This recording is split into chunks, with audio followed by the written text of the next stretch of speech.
Hi everyone. So we'll be starting now. So just a bit about myself. I'm Kaishin from 3DC. So currently I have around 1.5 years of experience working with the JS with JavaScript, and currently my internship requires quite a bit of JavaScript. Yeah. So today's workshop lesson will be on understanding web development. So previously we have sent out a lesson 0. So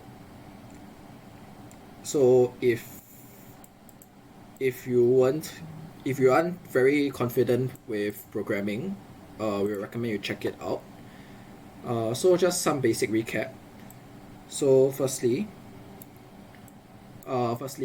three basic structures are HTML, hypertext markup language, CSS, cascading style sheets, and JS, JavaScript.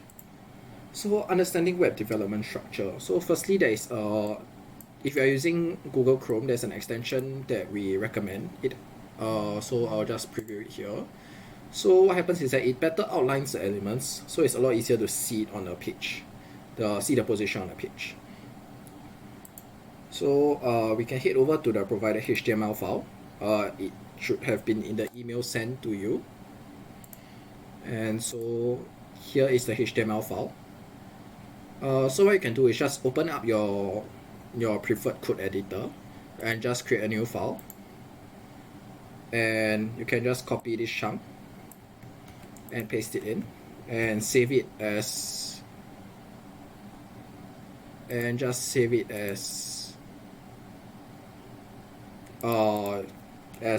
main.html.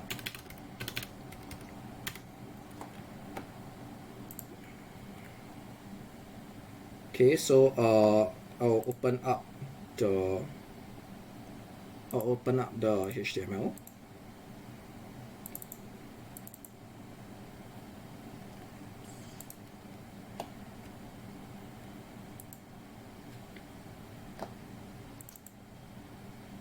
So this is what the HTML file looks like.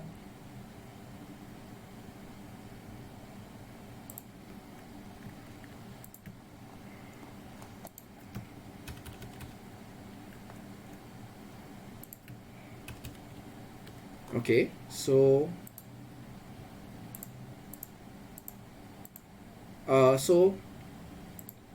in this lesson we will make heavy references to HTML and CSS structure references. So it's important to have some knowledge of it. So we'll start with the basic HTML page. So we just use the provided HTML file.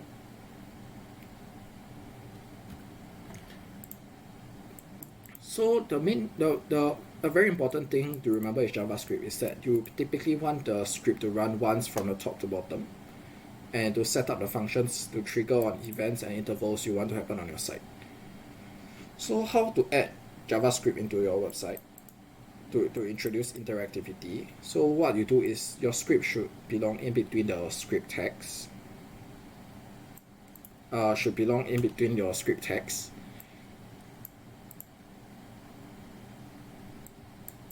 And the best place to put the tag is actually at the bottom of your HTML, right before the end of your body, because it will be explained later. So in between your script text, right, you can just, for instance, create a variable 2 equals to 1 plus 1. So we'll save it and take a look at what happened to the outside. So what happened is that nothing really happened, and the reason is that it runs a script and it creates a variable 2, which is equals to the numerical value of 2. But what happens is that nothing is done to the variable. So there is actually a function called console.log. So what happens in this function is that in every browser, you can inspect element. So on Google Chrome, this is done by F12. In other browsers, you may need to just Google search a bit on how to open up your developer console. And so what happens is that this console.log whatever content is inside here will be logged here. So it will be printed here.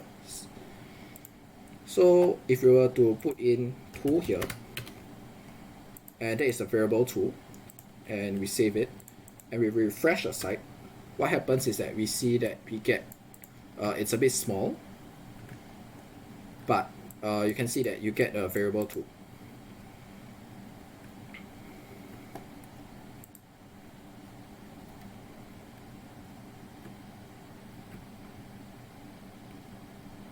Okay, so now I'll demonstrate to you another function.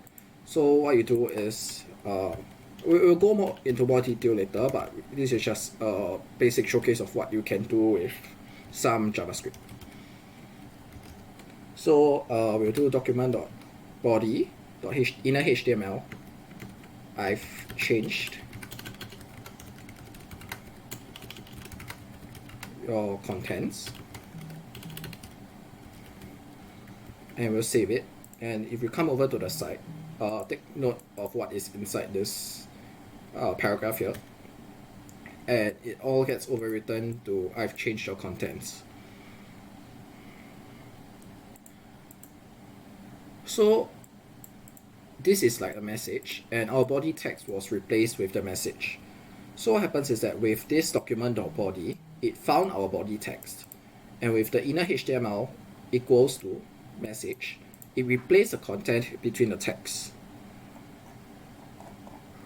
So now let's take a look at if we took this script and instead we moved it up to at the end of head.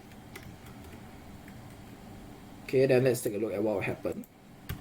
So if you take a look here, uncaught type error, cannot set property inner HTML of null. So what happens is that it's saying that this object is not defined, document.body, because what happens is that the code gets run top down. So it runs the first line, then second line, then third line.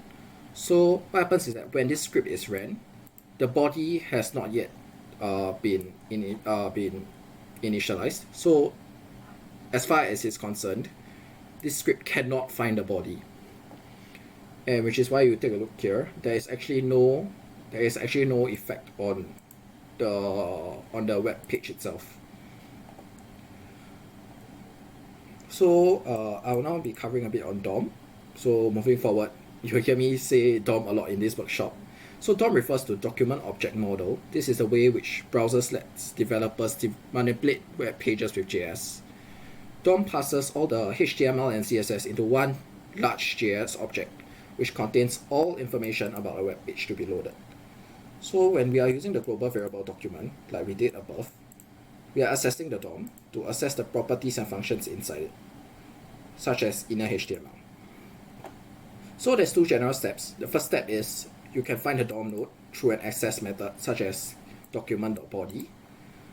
And the second is that you manipulate the DOM node by changing its attributes, styles, and inner HTML, such as what we have done here by equating the inner HTML to a message. So the inner HTML is the content in between the text. So for example, in between these two, this h1 and the other h1 tag, the normal cats, that will be the inner HTML. The attributes, which are like the properties of the text. So for example, the ID is an attribute, and the styles. So I'll now be going more into DOM accessing methods.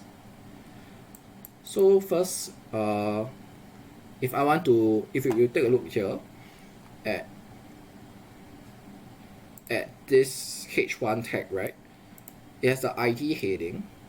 So say I want to find this specific element, with this specific ID. So what happens is that with this line, document.getElement by ID heading, if you were to add it here,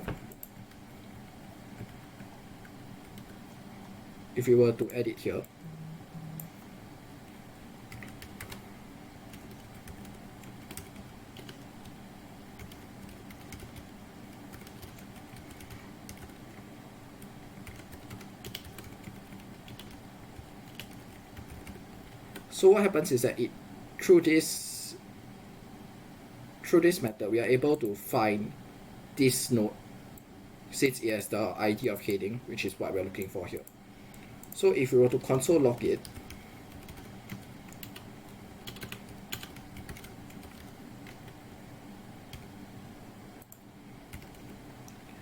and we were to refresh the site, what we can see here is it has the element here.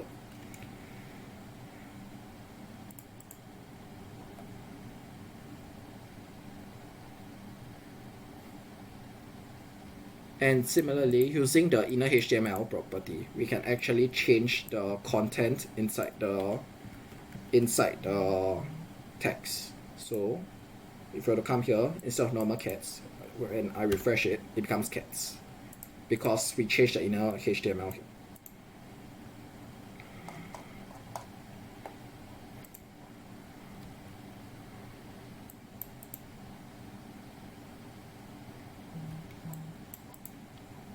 So another way to get other than by ID, right, is actually by class names or tag. So for instance, as you can see, all of these tags are different. There's image tags, there's h1 tags, and p tags. P standing for paragraph. So what we can actually do is we can take a variable. We can actually access all the elements of a certain tag name. So for instance, if we were to come over here,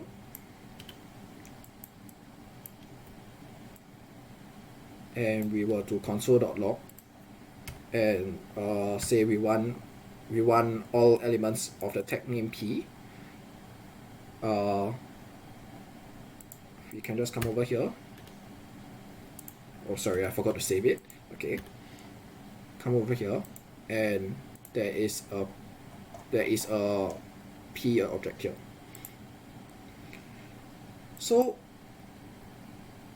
if you were to take notice, right, here is get element, whereas here is get elements. So what happens is that ID is a unique identifier, so there is only one element with the ID, whereas with tag name and class names, right, there can be several elements with the same tag or same class. And so what happens is that instead of returning a single element, it returns a HTML collection of all of those elements. So if you take a look here, length 1, there is one element with the P tag, which is here. And so it returns a HTML collection of it. HTML collection is similar to an array in other languages. And so it's just how we can access the individual elements in it. We can just use square brackets with the index of it. So for instance, to get the first item, we can just do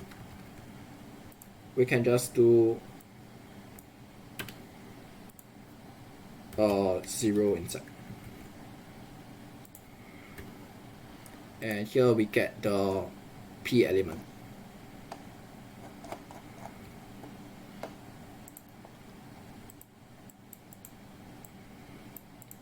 Okay, so now we'll try to change the inner HTML.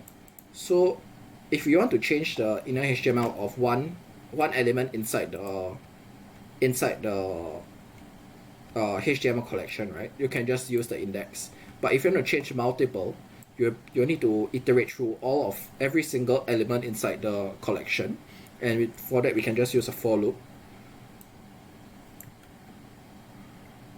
So what happens is that this is a for loop, and it's just iterating through every single element inside the collection. So if we were to have a collection, say like this, where say of the span tag,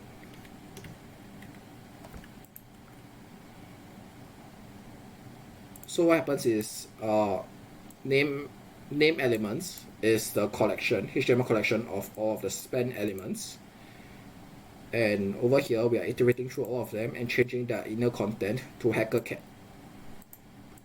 So if we take a look here, just now it was cat and now it becomes hacker cat.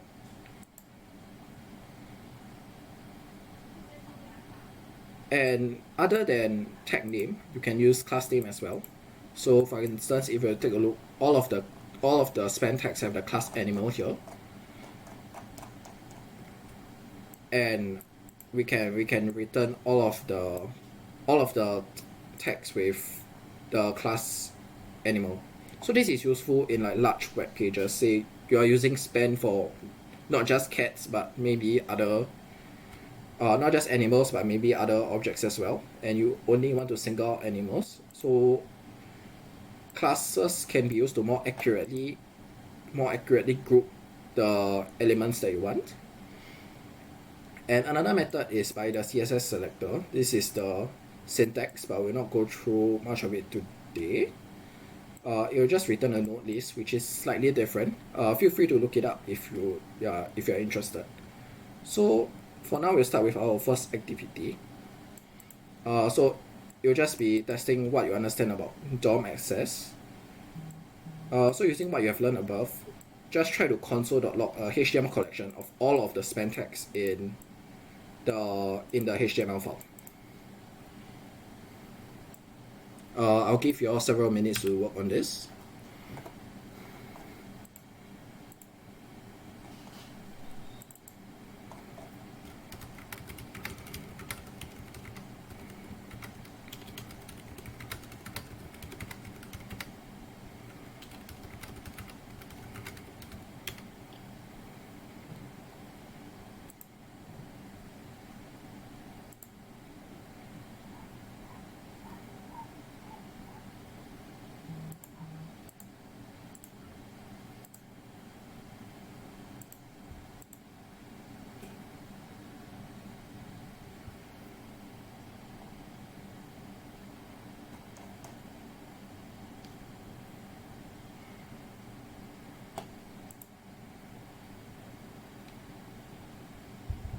Oh, span.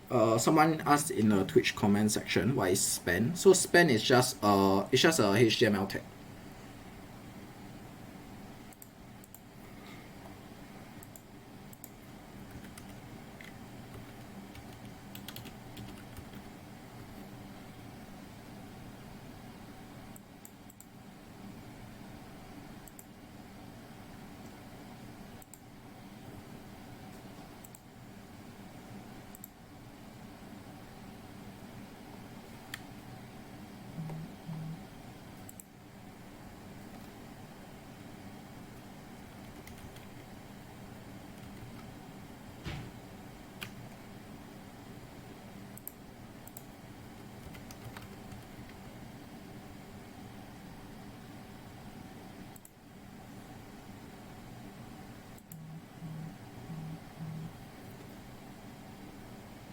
So what span allows you to do, right, is actually it allows you to mark up a part of a text. So for instance, using this, right, you can say be able to change you'll be able to style just the text inside span. So for instance, you can bold it, or you can change the color of the text inside span without affecting the rest of the line, but it still remains inside the paragraph.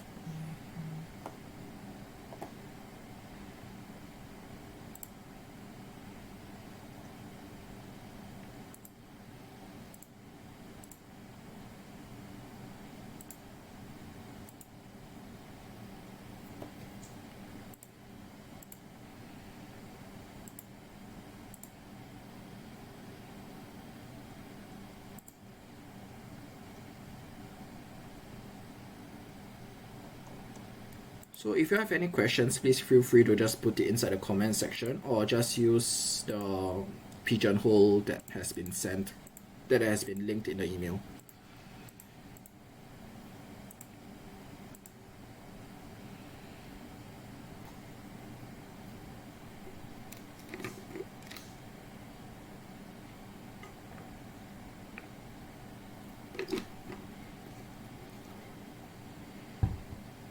Oh, so div is actually div, the thing is that span is inline. So what happens is that you can put it in the middle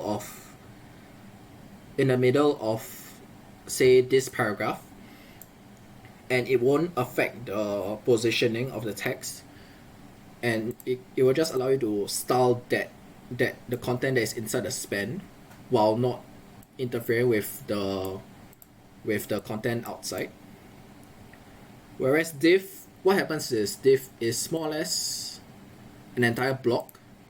So generally you use it more as like as a division, and so like to segment out certain content. So for instance, if you want to have, say on your website you want to have two side by side segments, right? What you normally do is you create two separate divisions for it. Whereas span is more of inside one line or inside one paragraph. You want to change the styling of the content inside, of like specific content inside the paragraph only.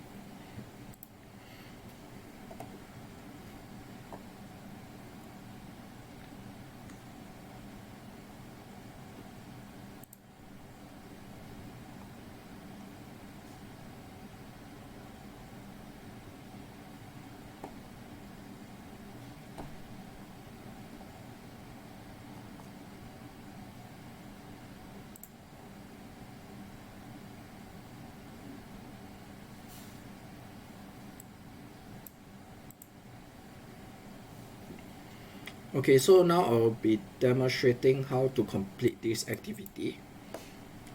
So in order to get a HTML collection of all the span tags, what we do is we can create a variable of name elements, document dot get elements by tag name, and you just put span here.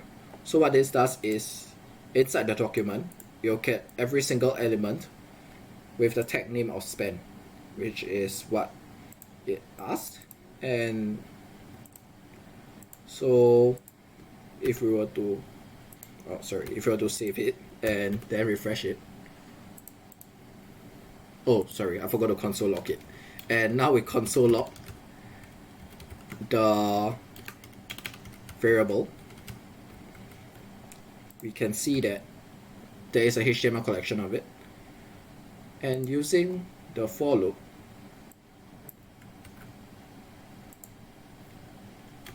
we can actually change the content of every single span tag as well, span tag element as well.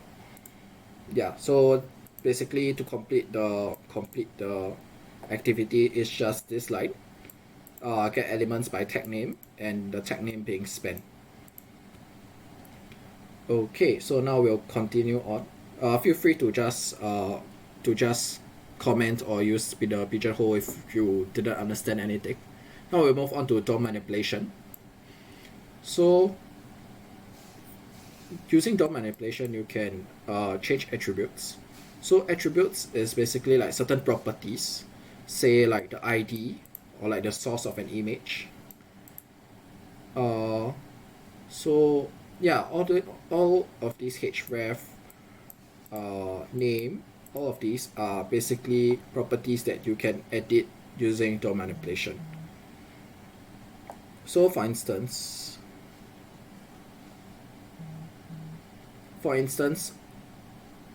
there was supposed to be there's an image of a cat here, and using DOM manipulation, you can using DOM access, you can firstly find the image, and then you can change the source of the image, which is an attribute of the image, to another image. So let's take a look at what this does.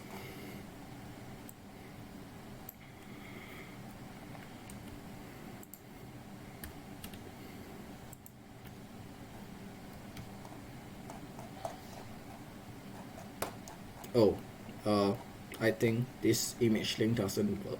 Okay, so let's go to images doc, and we can just find the address of the image and use it. And here we have we change every single image into the image of the dog. Yep, so that's something basic that you can do with DOM manipulation. You can also change links. Change links inside the href. And you can also change the styling. So for instance, if you want to change the styling of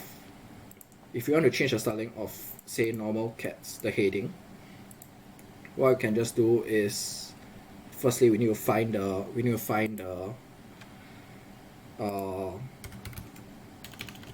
element. So we create an element.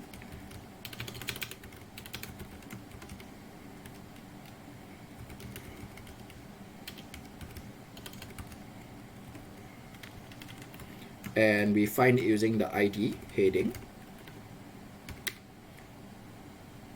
And then we can just change the style of the element using the variable name, which is now pointing towards the element style, and the style, the property, like the style attribute that we're trying to change. So in this case, let's just change the background color to orange. And now let's take a look at what that does to the and take a look at what that does to the website. So it changes the background color to orange.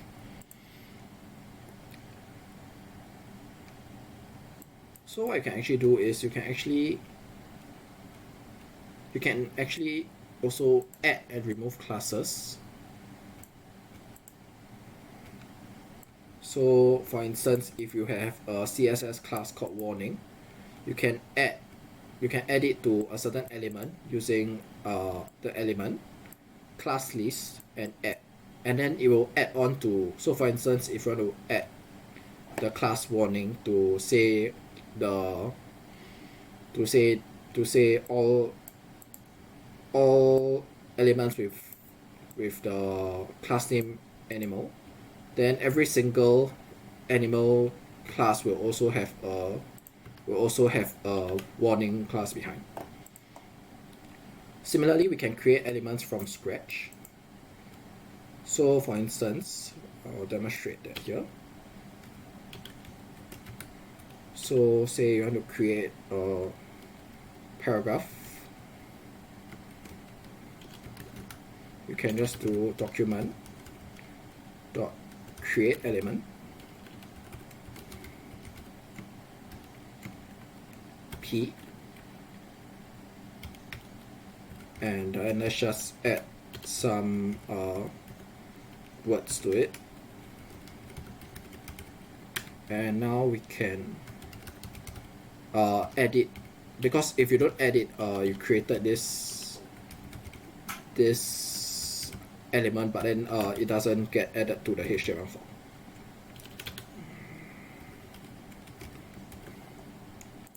So now if you were to take a look here, it gets added to the bottom because we just added it to the body, and so it gets added to the body here.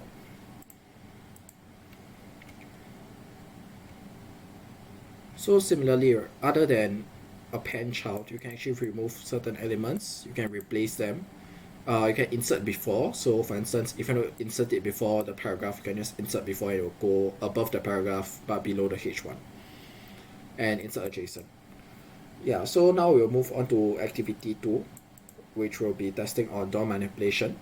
So using what you have learned above, use DOM manipulation to create an element with the p tag, and then change the style of the paragraph to have an orange background. So I'll give you all several minutes to work on that. And like usual, feel free to voice out if you have any questions.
Do you guys need more time to complete the activity?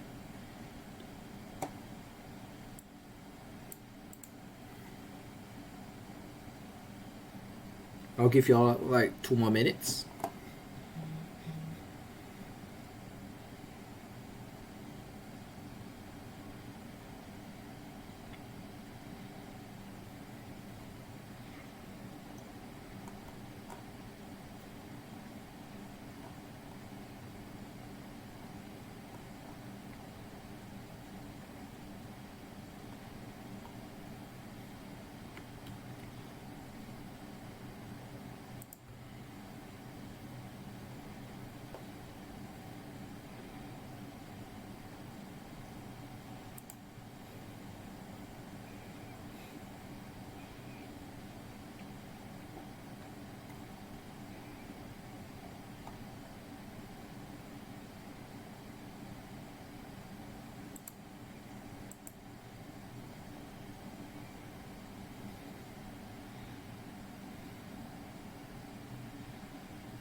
Okay, now I'll just go through how the activity can be completed. So firstly, we want to create a paragraph. We want to create an element with a paragraph tag. So we'll just create a para element equals to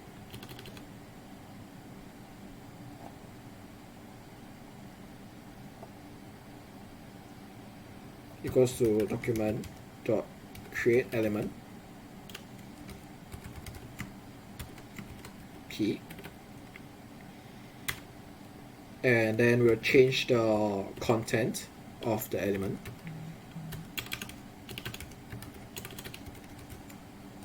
through inner HTML. We'll change it to say something like hello world. Okay, and then now I'll demonstrate appending it above the image. So it'll show up here. Okay, so you can just do para element dot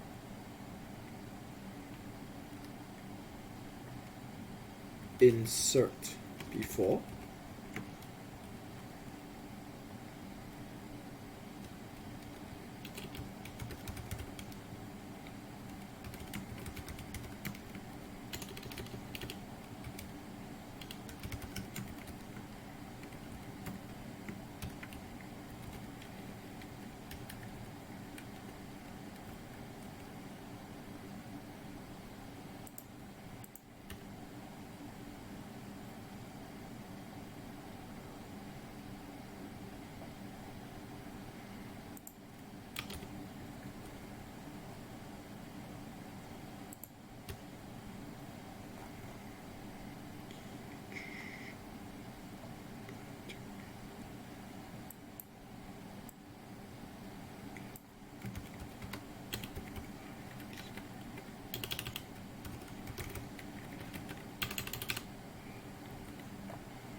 Oh wait, sorry.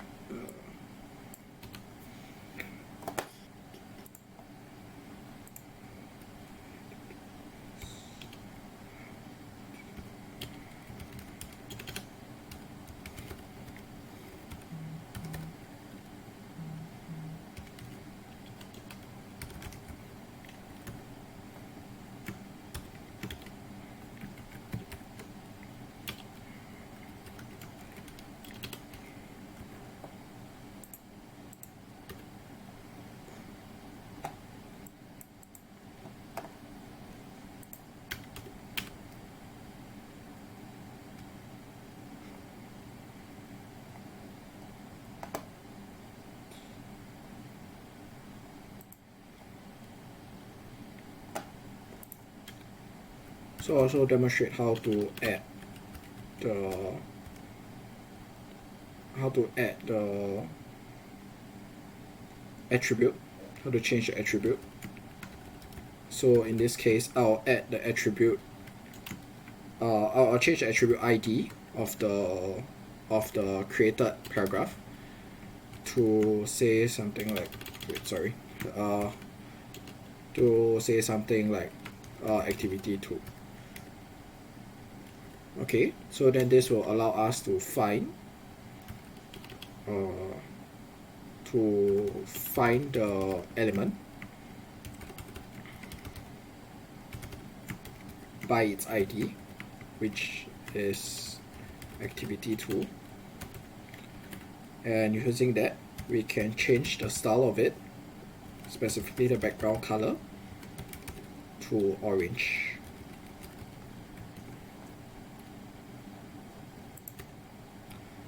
And so that's how you complete activity 2, create an element with a p tag, then change the style.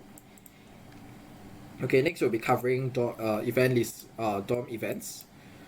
So you can add an event listener to a button. So for instance, if you were to create a button, so you can create a function on button click that will just log a message when the function is executed, and you can add this event listener to the button when it's clicked. So just heads up, if you are overriding the click behavior on a link or submit behavior on a form, you want to call event prevent default. If not, the browser default behavior might interfere with what you are trying to do. So you can also remove event listeners when you no longer need the event. So how you do it is you can just use event listener, remove event listener.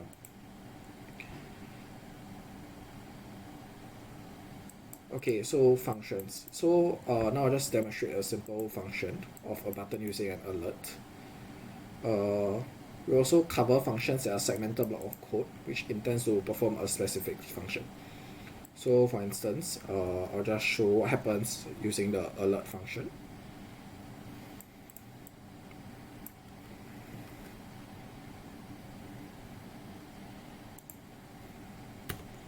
And so what happens is the alert pops up with the message that we have inside the alert function. Hello. Yeah. And then you can actually create your own functions. So for example, function button pressed, alert. So what happens when you create a function like this is that you're just defining a function, so the function isn't executed. That's why you're not getting alerted now. But you can create a button that has the on-click property, on-click attribute of button pressed, which this is the function that we created. So if we were to insert it after the script tag, what we see is that there is a button here, and if we click on it, the function is executed and the alert hello again is executed. Okay, so now there will be a third activity, DOM events. Using what you have learned, you just create a button that only executes an event, can be an alert, for instance, the first time that the button is loaded. I'll give you until 9:30 to work on this, and you can just take a water break as well once you're done. Feel free to clarify if in the Twitch chat or in the pigeonhole if you have any questions. I'll be keeping an eye on it, and the TAs will be keeping an eye on it as well.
Hi. So there is a question of how to create a button, right? So as Shuham said, you can either use a button tag in the body, as is done here, or you can actually just use the create element. Just put the button inside the. Okay, so I'll just demonstrate it. So say if you have a. Oh, sorry. So you can just do a document dot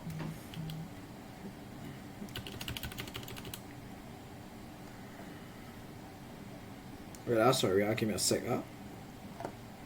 So we just create a button element variable button element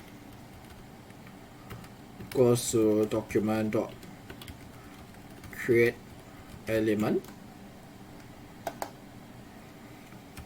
button, and then now you can just append it to document dot body dot append child button element.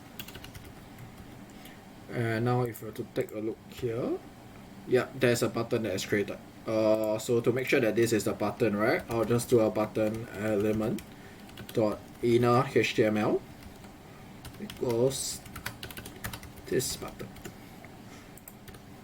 Yep, and that is another way you can create a button.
Hi Ducky Mojo. Okay, I'll just go through that part again. So wait, just let me get the URL of this image again. Okay. So now I'll first create an image element.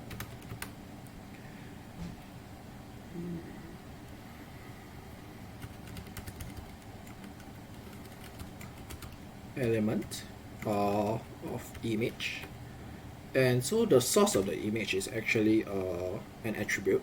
So what I do is image element dot set attribute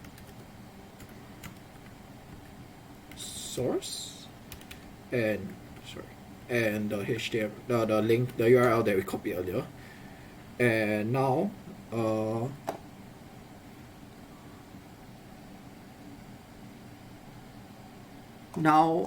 if you want to, you have the image element but you have not added it to your document.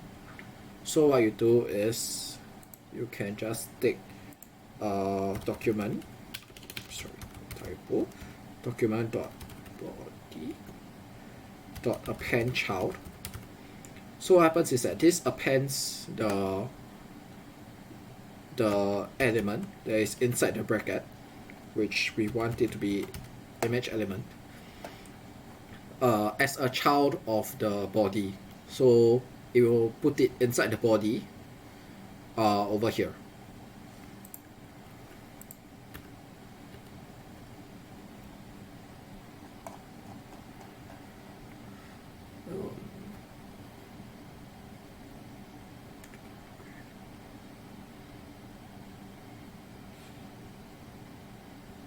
Yep, over here.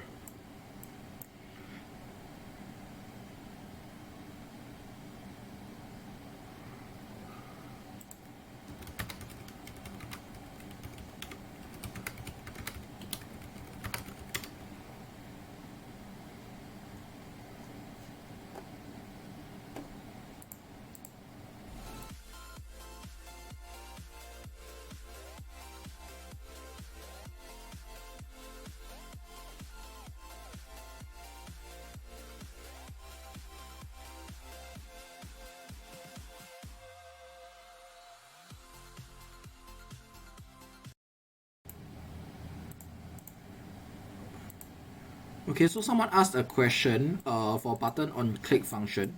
Why do I need to place the button on click button pressed after the script, right? So the thing is that the code is run top down. So you imagine if you were to define the function here, right? If you have to define the function here, but your button that has the onClick function here, right? What happens is that the script has yet to run, and so the function has not been defined yet. So what happens is that you get an error for it. Yeah.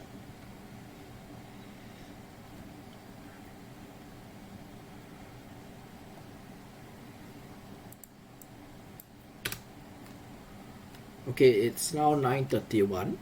I'll move on to the next segment now. Sorry, I'll explain how to complete activity 3 now.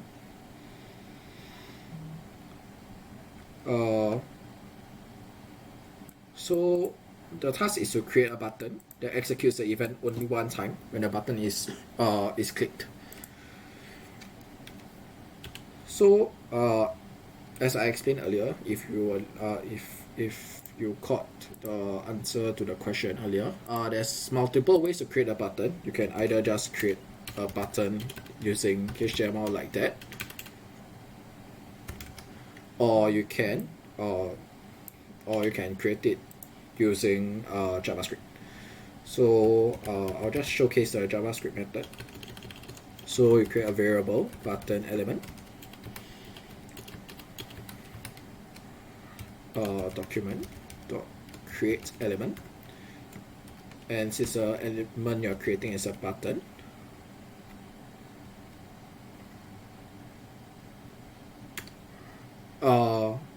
since the element you're trying to create is a button, so this is it.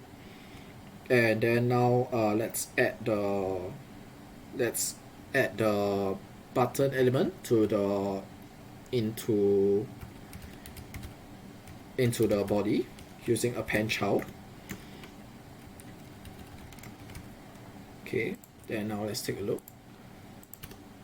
So there's a button here. It's a bit small. Okay, just let me I'll add some text into the button to make it easier to read.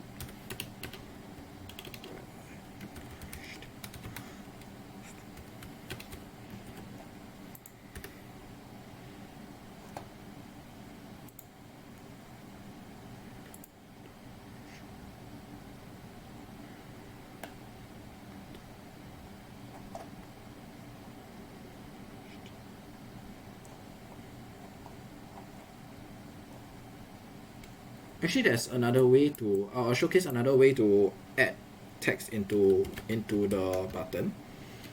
So what happens is what you can do is you can create a text node using this function, and we'll just so what is the text? We'll just call it button for now, and then you are appending the text node as a child of the button. Append child text, and here we have the button with the text inside. Inner HTML is more concise, so I recommend using that, but this is just another method to add text into it. Okay, so now we have created a button. So now we want to have a function that only executes one time. So using what we have learned, so what we do is we add an event listener to the button, the function, but at the end of the function, we use the remove event listener such that the button is no longer linked with the function. So clicking it won't execute the function again. Okay, so let's create the function first. So function button pressed.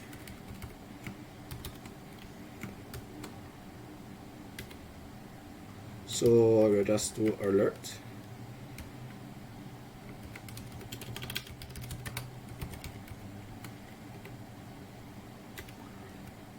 And we'll do button element. Move.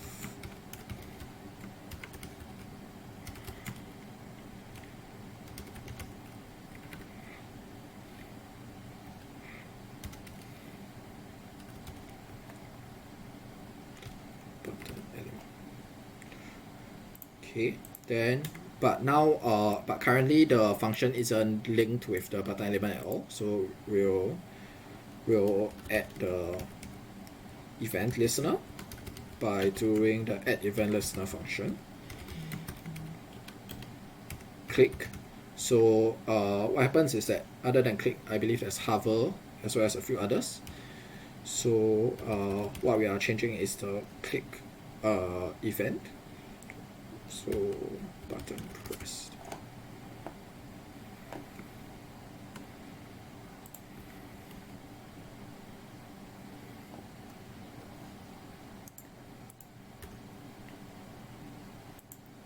Okay.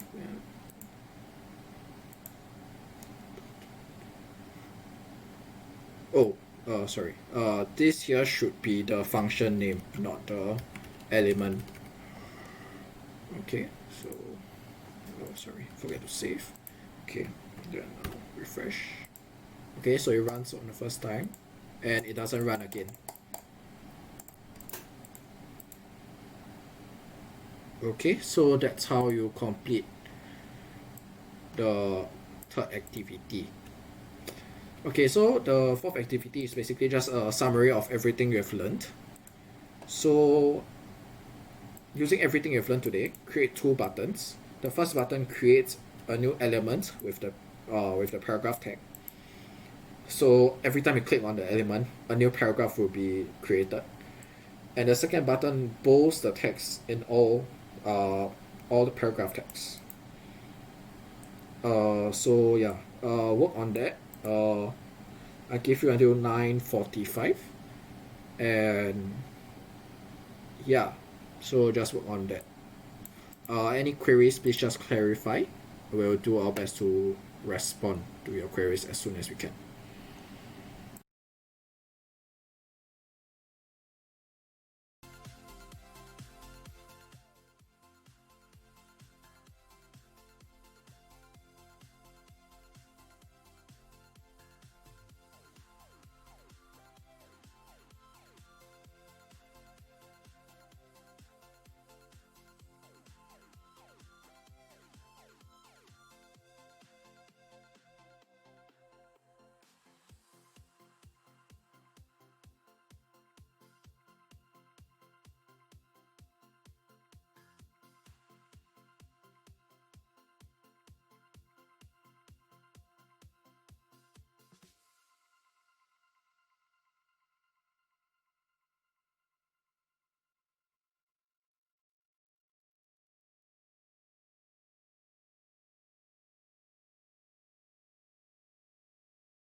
Okay, hi, now I'll go through how to do activity 4.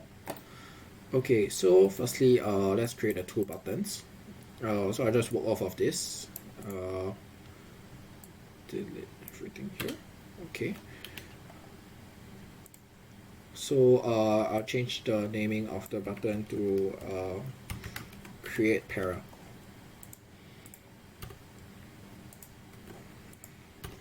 Okay, as you can see here, that is the first button created. Then we'll create a second button.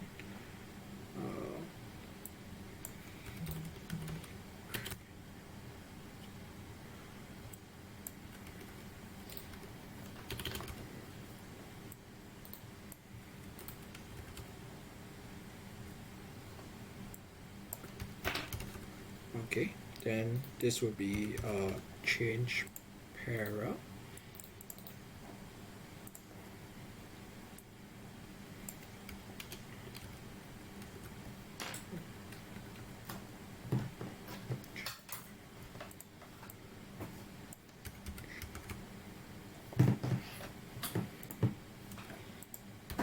Okay, now we have two buttons, one create para and one change para.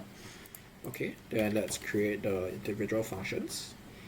So the first function we want is to create paragraph.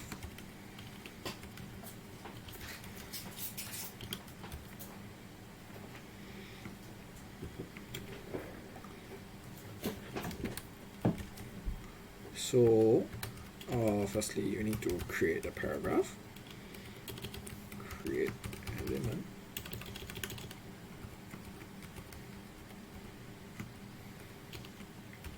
p,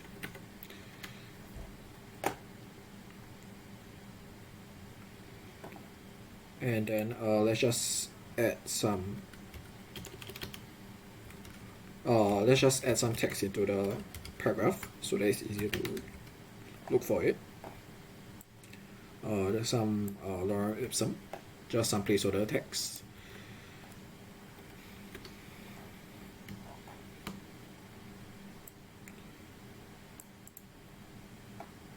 And then we need to add we need to append child to the body.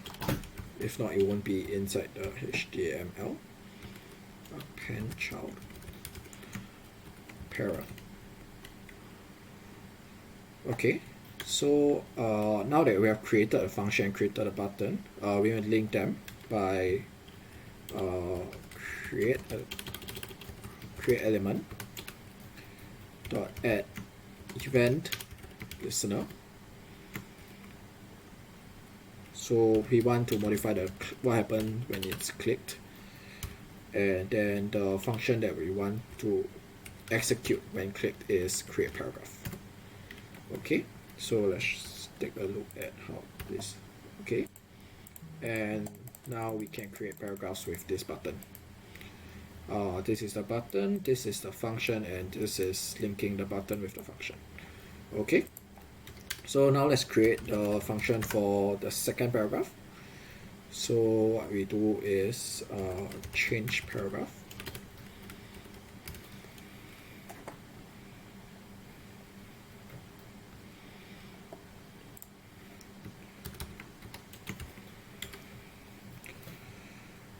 Okay, so what we want is to change the we want to change all of the paragraphs to bold. So first we'll get a HTML collection of all of the paragraphs using this. Then so to act on every single individual element inside this HTML collection, we need to use a for loop. So for loop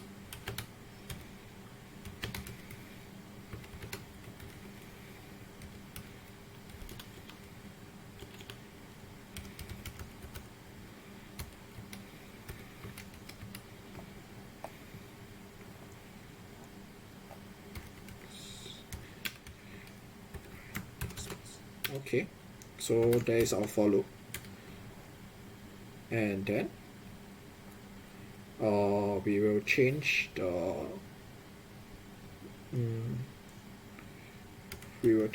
para element.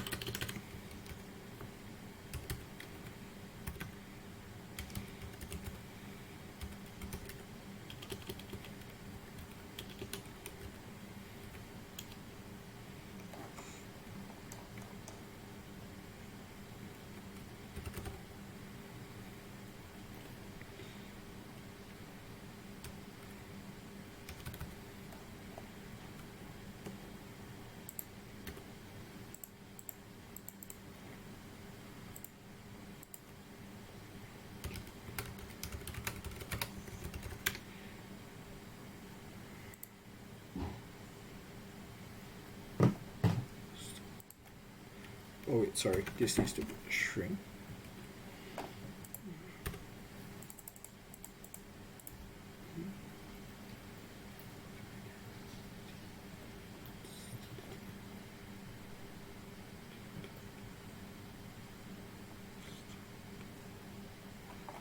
Oh, okay, sorry. I forgot to link the function to the button itself.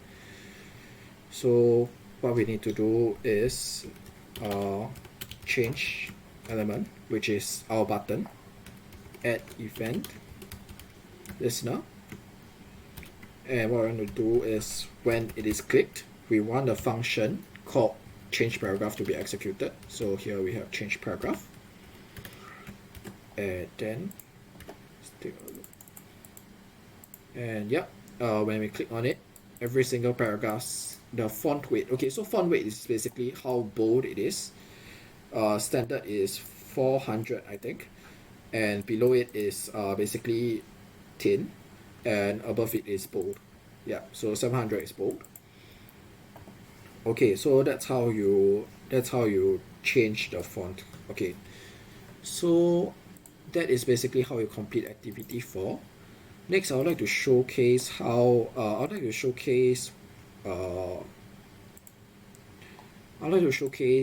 what you can do with HTML and CSS when everything is put together. Okay, so this is done using CSS, and if you were to take a look, so actually it contains the activity 1 solution, and all of the activity solutions are here. Okay, so now I'll just demonstrate what you can do with some JS. You can actually change the color as well as add a transition property. So it's a randomized color, so every time you click on it, it will gradually change to another color. So that's just something simple you can do with JS, and there are actually many more things you can do with JS, some of which will be covered in the next workshop next week. So that is more or less it for my workshop. I'll stay around for a bit longer, so if you have any questions, feel free to put it in the pigeonhole or put it in the comment section of the stream, and I will do my best to reply. Thank you for